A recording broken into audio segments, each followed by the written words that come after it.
Misava hinkwenu endhawini ta ku hambanahambana laha mi ni vukelaka mi ri kona, vito ra mina ka ha ri mina Badrich Mathebula. So no la ta khensa swinene ka xitichi xa MLfm, especially for nongonoko lowa wa Timitsu ta Vatsonga lowu va kona hi Mudqivela wun'wana na wun'wana kusuka awara ya 1 ku ya fika awara ya 3 loko ni nga endli xihoxo. Nongonoko wa kahle swinene na nkarhi luwa wa ku tisiwa nqambi yo karhi, then yi vutisiwa question. Ni twa ku ri good initiative yin'wana ya kahle ngopfu.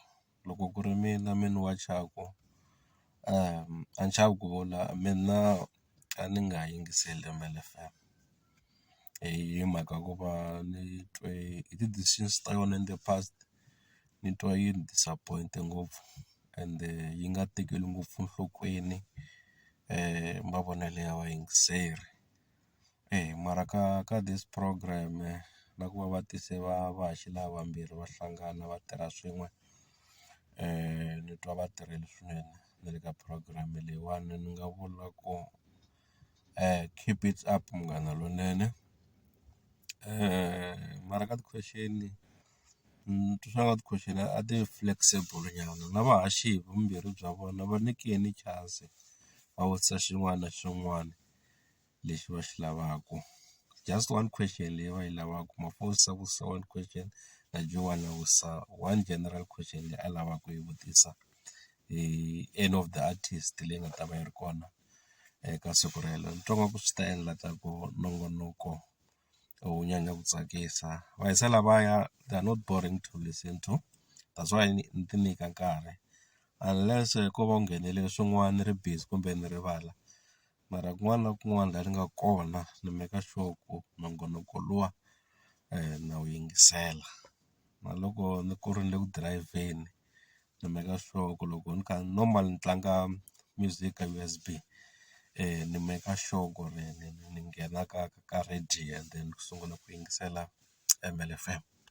Ni twa nga ri xitichi lexi nga kula even more and then xi fikelela vantshwa vo tala loko xo famba na minkarhi, xi twa ngopfu ku vayingiseri va lava yini ivi va implement-a ngopfu leswi vayingiseri va lavaka swona. Va nga implement-i leswi va twaka nga ku swi best for stage, mara a va implement ngopfu leswi twaku i nga ri swi best for vayingiseri, and then the listeners will come more ka Munghana Lonene vanhu va ta yingisela.